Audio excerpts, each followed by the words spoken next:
പൂവനം സമ്മാനിച്ച ഗുള്ളാഷ. ഗുള്ളാഷയ്ക്ക് പൂക്കളെയും പക്ഷികളെയും വലിയ ഇഷ്ടമായിരുന്നു. വനത്തിനടുത്ത് താമസിച്ചിരുന്ന അയാൾ വനത്തിൽ നിന്ന് പറിച്ചെടുക്കുന്ന മനോഹരമായ പൂക്കളും കെണി വെച്ച് പിടിക്കുന്ന പക്ഷികളെയും വിറ്റ് കിട്ടുന്ന പണം കൊണ്ടായിരുന്നു ജീവിച്ചിരുന്നത്. ഒരിക്കൽ അയാളുടെ കെണിയിൽ സംസാരിക്കുന്ന അതിമനോഹരമായ ഒരു തത്ത അകപ്പെട്ടു. തത്ത അയാളോട് പറഞ്ഞു, നിങ്ങൾ എന്നെ കൊല്ലാതിരുന്നാൽ ഞാൻ നിങ്ങൾക്ക് ധാരാളം സമ്പത്തുണ്ടാക്കിത്തരാം. ഞാനൊരിക്കലും പക്ഷികളെ കൊല്ലാറില്ല. പറയൂ, ഞാൻ എന്താണ് ചെയ്യേണ്ടത്? ഗുള്ളാഷ ചോദിച്ചു. എന്നെ രാജാവിൻ്റെ അരികിലേക്ക് കൊണ്ടുപോകൂ, ഞാൻ നല്ല വില വാങ്ങിത്തരാം, തത്ത പറഞ്ഞു. ഗുള്ളാഷ തത്തയുമായി രാജാവിനെ ചെന്നു കണ്ടു. എത്രയാണ് തത്തയുടെ വില? രാജാവ് ചോദിച്ചു. 1000 പൊൻപണം, തത്തയാണ് മറുപടി പറഞ്ഞത്. തത്തയുടെ വ്യക്തമായ സംസാരം രാജാവിന് വളരെ ഇഷ്ടമായി. അദ്ദേഹം തത്തയെ വാങ്ങി രാജകുമാരിക്ക് സമ്മാനിച്ചു. സമ്മാനം സ്വീകരിക്കാനെത്തിയ രാജകുമാരിയുടെ സൗന്ദര്യം കണ്ട ഗുള്ളാഷ അതിശയിച്ചു. കുമാരിയെ വിവാഹം കഴിക്കാനായിരുന്നെങ്കിൽ എന്ന് അയാൾ മോഹിച്ചു.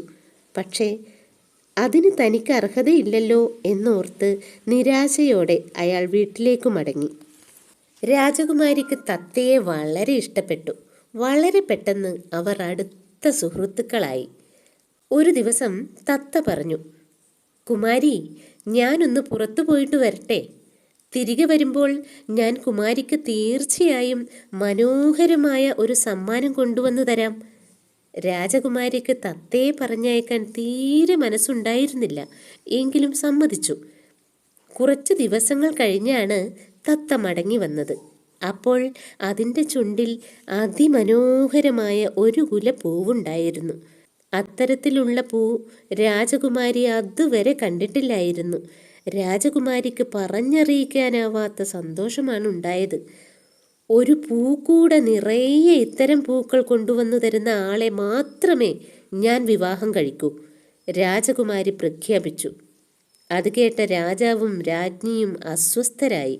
അവളെ ആ തീരുമാനത്തിൽ നിന്ന് പിന്തിരിപ്പിക്കാൻ അവർ പരമാവധി ശ്രമിച്ചു. പക്ഷേ വിജയിച്ചില്ല. ഒടുവിൽ നിവൃത്തിയില്ലാതെ രാജാവ് വിളംബരം പുറപ്പെടുവിച്ചു. രാജകുമാരി ഇഷ്ടപ്പെടുന്ന ഈ പ്രത്യേകതരം പൂ കൊണ്ടുവരുന്നവർക്ക് കുമാരിയെ വിവാഹം ചെയ്തു നൽകുന്നതായിരിക്കും.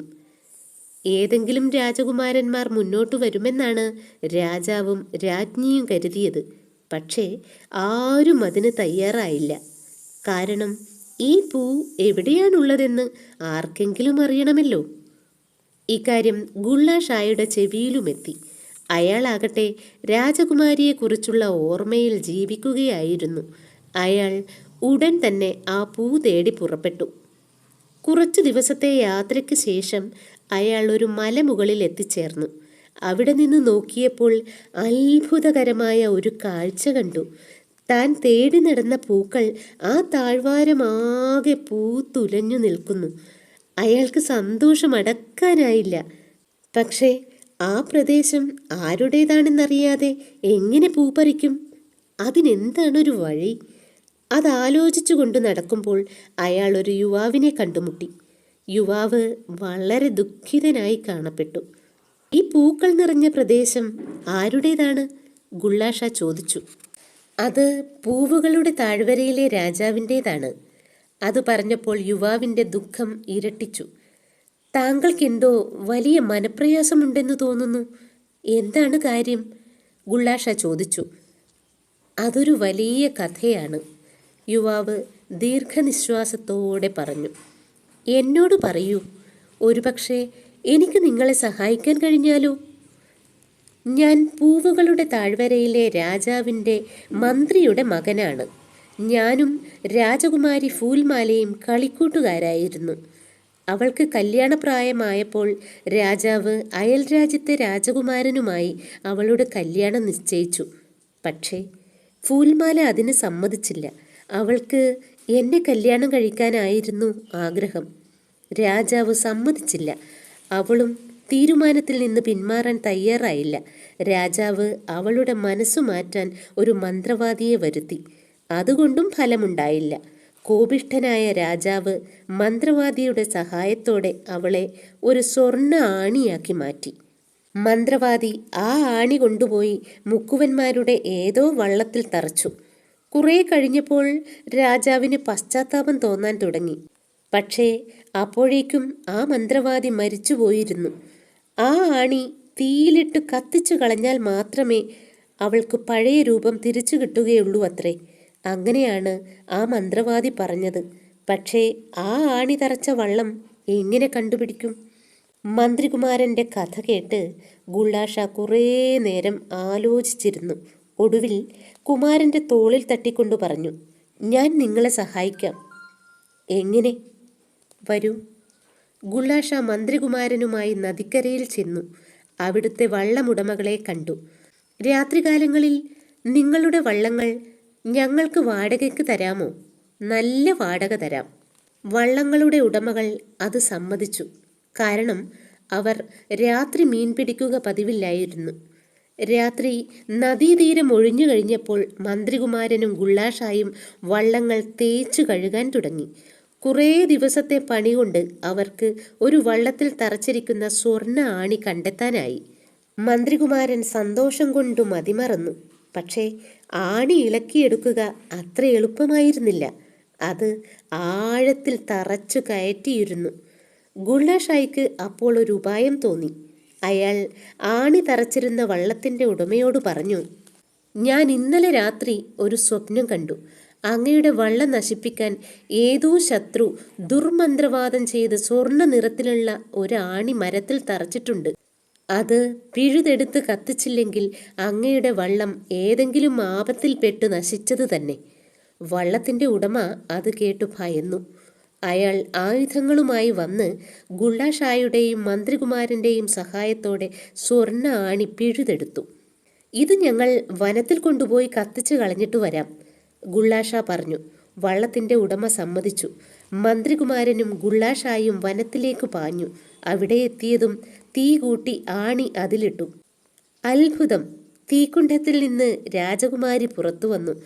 തൻ്റെ കളിക്കൂട്ടുകാരനെ കണ്ട് ഫൂൽമാല സന്തോഷത്തോടെ ഓടിച്ചെന്ന് കെട്ടിപ്പുണർന്നു. വരൂ, നമുക്ക് രാജാവിനെ ചെന്ന് കാണാം. അദ്ദേഹത്തിന് സന്തോഷമാകട്ടെ, ഗുള്ളാഷ പറഞ്ഞു. അവർ ഉടനെ തന്നെ കൊട്ടാരത്തിലേക്ക് തിരിച്ചു. മകളെ കണ്ടപ്പോൾ രാജാവിന് സന്തോഷവും സങ്കടവും താങ്ങാനായില്ല. അദ്ദേഹം മകളെ കെട്ടിപ്പിടിച്ച് മാപ്പപേക്ഷിച്ചു. പറയൂ മകളെ, നിനക്ക് എന്തു വേണം? ചോദിക്കൂ, ഞാൻ തരാം. ആദ്യം നമുക്ക് ഗുള്ളാഷായോട് ചോദിക്കാം. അദ്ദേഹമാണ് എന്നെ തിരിച്ച് ജീവിതത്തിലേക്ക് കൊണ്ടുവന്നത്, രാജകുമാരി ഫൂൽമാല പറഞ്ഞു. പറയൂ ഗുള്ളാഷ, നിനക്ക് എന്താണ് വേണ്ടത്? രത്നങ്ങൾ, പവിഴങ്ങൾ, ആനകൾ, കുതിരകൾ, ഈ രാജ്യത്തിൻ്റെ പകുതി പോലും നിനക്ക് തരാൻ ഞാൻ തയ്യാറാണ്, രാജാവ് പറഞ്ഞു. എനിക്ക് അങ്ങയുടെ പൂവനത്തിൻ്റെ ഒരു ഭാഗം മാത്രം മതി, ഗുള്ളാഷ പറഞ്ഞു. രാജാവ് സന്തോഷത്തോടെ സമ്മതിച്ചു. കുറച്ചു ദിവസങ്ങൾക്ക് ശേഷം ഗുള്ളാഷായുടെ രാജ്യത്തെ ഭടന്മാർ ഒരു കാഴ്ച കണ്ടു. ഒരു പൂവനം മുഴുവനും കൊട്ടാരത്തിനു നേരെ നീങ്ങി വരുന്നു. ഭടന്മാർ ഇക്കാര്യം രാജാവിനെയും രാജ്ഞിയെയും അറിയിച്ചു. മണ്ടത്തരം പറയുന്നോ? രാജാവിന് കോപം വന്നു. അതേ അങ്ങുന്നേ, ഭടന്മാർ ഉറപ്പിച്ചു പറഞ്ഞത് കേട്ട് രാജാവും രാജ്ഞിയും ചെന്ന് ജനലിലൂടെ പുറത്തേക്ക് നോക്കി. കൊട്ടാരത്തിനു നേരെ വരുന്ന പൂവനം കണ്ട് രാജാവും റാണിയും മിഴിച്ചു നിന്നു. അത് കണ്ട് രാജകുമാരി സന്തോഷം കൊണ്ട് തുള്ളിച്ചാടി. പൂക്കൂടകളും ചുമന്നു വരുന്നവർക്ക് മുന്നിൽ കുതിരപ്പുറത്തായിരുന്ന ഗുള്ളാഷായെ രാജകുമാരി കണ്ടു. ഒരു പൂവനം മുഴുവനും എനിക്ക് കൊണ്ടുവന്നു തന്ന അദ്ദേഹത്തെ മതി ഭർത്താവായി, അവൾ രാജാവിനെ കെട്ടിപ്പിടിച്ചുകൊണ്ടു പറഞ്ഞു. മകളുടെ സന്തോഷം കണ്ടപ്പോൾ രാജാവിന് എതിർക്കാൻ കഴിഞ്ഞില്ല. അടുത്ത ശുഭമുഹൂർത്തത്തിൽ തന്നെ ഗുള്ളാഷായുടെയും രാജകുമാരിയുടെയും വിവാഹം നടന്നു.